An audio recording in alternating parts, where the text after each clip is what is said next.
go by the name of Lupe Fiasco, representing that first and 15.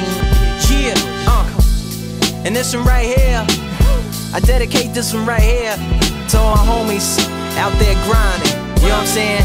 Legally and illegally. You know what I'm talking about? So, check it out.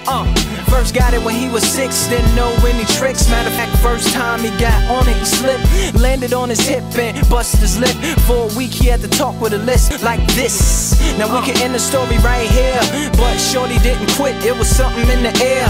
Yeah, he said it was something so appealing, he couldn't fight the feeling, something about it. He knew he couldn't doubt it, couldn't understand it, brand it. Since the first kick flip he landed.